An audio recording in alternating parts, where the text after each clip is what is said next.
నిన్న ముఖ్యమంత్రి ఎదుట మావోయిస్టులు లొంగుబాటు, దీనికి సంబంధించి కొంత గణపతికి సంబంధించి అతను యాక్చువల్లీ నిన్న ఏదైతే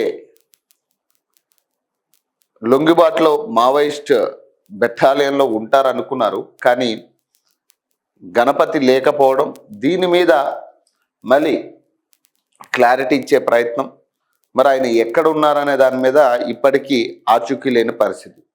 సో గణపతి లొంగిపోండి, అజ్ఞాతంలో ఉన్న మిగతా కేంద్ర రాష్ట్ర కమిటీ సభ్యులు సైతం జనజీవన స్రవంతిలో కలవండి, మీకు ఎలాంటి ప్రాణహాని ఉండదు, చట్ట పరిధిలో అవకాశం ఉన్న కేసులన్నీ ఎత్తేస్తాం సీఎం రేవంత్ రెడ్డి అట. అజ్ఞాతంలో ఉన్న గణపతితో సహా మిగిలిన మావోయిస్టు పార్టీ కేంద్ర రాష్ట్ర కమిటీ సభ్యులు అందరూ జనజీవన స్రవంతిలోనికి రావాలని సీఎం రేవంత్ రెడ్డి పిలుపునిచ్చారు. ప్రజలతో మమేకమై ప్రజా సమస్యలను ప్రభుత్వం దృష్టికి తీసుకురావాలని సూచించారు. లొంగిపోయిన వారికి ఎలాంటి ప్రాణహాని కలగకుండా చూసుకుంటామని హామీ ఇచ్చారు. వారి ఆరోగ్యం, భద్రత, ఆర్థిక వెసులుబాటు, జీవించడానికి అవసరమైన వసతుల ఏర్పాట్లతో ప్రభుత్వం సంపూర్ణంగా సహకరిస్తుందని స్పష్టం చేశారు. లొంగిపోయిన మావోయిస్టులు సమస్యలు పరిష్కరిస్తామని చెప్పారు. కమాండ్ కంట్రోల్ సెంటర్ శనివారం నిర్వహించిన మావోయిస్ట్ లొంగుబాటు కార్యక్రమంలో సీఎం రేవంత్ రెడ్డి మాట్లాడారు. కొండపల్లి సీతారామయ్య తర్వాత అత్యంత ప్రాధాన్యత కలిగిన నేత, మావోయిస్ట్ కేంద్ర కమిటీ సభ్యుడు ముప్పల్ల లక్ష్మారావు అలియాస్ గణపతి అని పేర్కొన్నారు. 77 ఏళ్ల పైబడి ఉన్న ఆయన ప్రస్తుతం అనారోగ్యంతో ఉన్నట్లు నిఘా వర్గాలకు సమాచారం ఉందని చెప్పారు. ప్రభుత్వం చర్చలకు సిద్ధంగా ఉందని, మిగతా కేంద్ర రాష్ట్ర కమిటీ ఇతర సభ్యులు లొంగుబాటుపై చొరవ తీసుకోవాలని, గణపతి లొంగిపోవాలని కోరారు. ఆయన లొంగిపోతే పూర్తి రక్షణ కల్పిస్తామని, ఆరోగ్యానికి ఎలాంటి ఇబ్బంది లేకుండా చర్యలు తీసుకుంటామని హామీ ఇచ్చారు. శాంతియుత మార్గాల ద్వారానే ప్రజల సమస్యలకు పరిష్కారం దొరుకుతుందని బలంగా విశ్వసించే దేశం మనదని పేర్కొన్నారు. హింస, సాయుధ పోరాటాలతో స్వతంత్రం వస్తుందని, సమస్యలు పరిష్కారం అవుతాయని ఆయన సూచించారట. ఇక్కడ విషయం ఏంటంటే, వాస్తవానికి మీరు కూడా స్టైల్ ఆఫ్ ఫైటింగ్ మార్చాల్సిందే. మావోయిస్టులు కూడా ఇప్పుడు జనజీవన స్రవంతిలో కలిసి ప్రజల సమస్యలు, ఇప్పుడు ప్రధానంగా ప్రభుత్వాలు ఎక్కడా కూడా పనిచేసే పరిస్థితి లేదు ఈరోజు. ఏ ప్రభుత్వ నాయకుడైనా కానీ ప్రజల గురించి పట్టించుకునే పరిస్థితి లేదు ఈరోజు.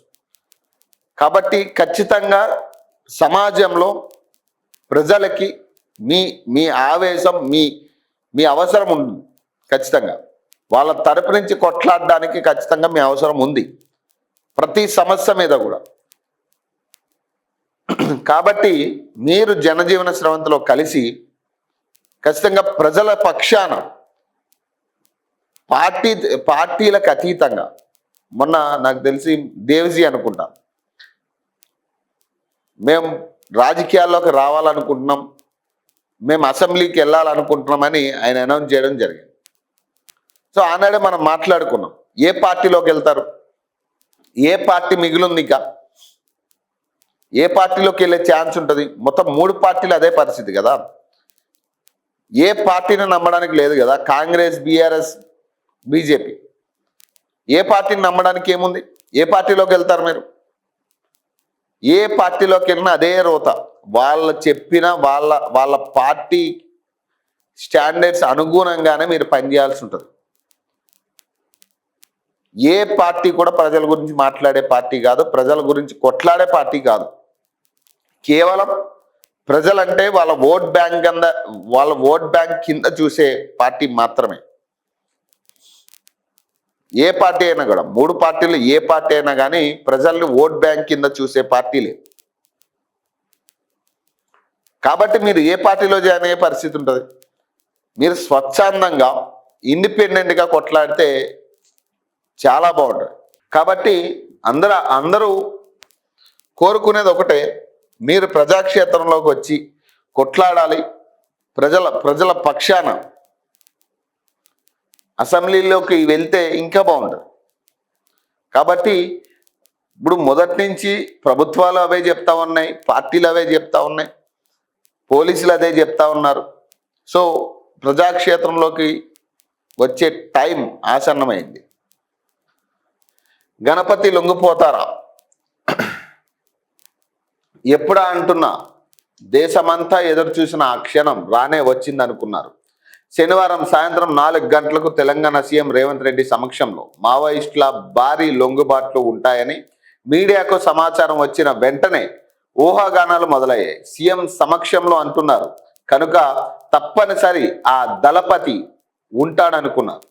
తీరా చూస్తే 130 మంది వివిధ స్థాయిలకు చెందిన నక్సలైట్లు 124 వివిధ రకాల ఆయుధాలతో లొంగిపోయారు.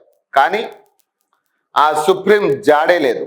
కొండపల్లి సీతారామయ్య తర్వాత అంతటి పేరు ప్రఖ్యాతలు గాంచిన ఆ మనిషి వెంటనే జనజీవన స్రవంతిలోకి రావాలని రేవంత్ సైతం పిలుపునిచ్చారు. ఆయన వస్తే ప్రాణాలకు భద్రత కల్పిస్తామని, ఆరోగ్యాన్ని కాపాడుతామని హామీ ఇచ్చారు. ఇంతకీ అందరూ ఎదురు చూసిన మావోయిస్ట్ మాజీ దళపతి గణపతి అలియాస్ ముప్పల్ల లక్ష్మారావు ఎందుకు లొంగిపోలేదు? అసలు ఆయన ఎక్కడున్నారు? నేపాల్లో ఉన్నారా? ఇండియాలోనే ఉన్నారా? కొన్ని మీడియాల్లో వచ్చినట్లు ఆయన అనుపానుల తెలంగాణ ఎస్ఐబికి తెలిసిపోయాయా? వారి అదుపులోనే ఉండి అరెస్ట్ చూపడం కాకుండా లొంగుబాటుకు ఒప్పించే ప్రయత్నంలో జాప్యం జరుగుతున్నదా? అందులో భాగంగానే అమెరికాలో ఉన్న ఆయన కుమారుడి చేత నాన్న ఒకసారి కనిపించవా అంటూ ఆడియో విడుదల చేయించారా? లేదంటే ఆయన గురించి వస్తున్న వార్తలన్నీ వట్టి మీడియా ఊహాగానాలేనా? నేపాల్లోనో మరో దేశంలోనో ఆయన రహస్యంగా ఉన్నారా? మన దేశంలోనే ఏదో ఒక నగరంలో లేక మారుమూల చిన్న పట్టణంలో స్థిరపడ్డారా?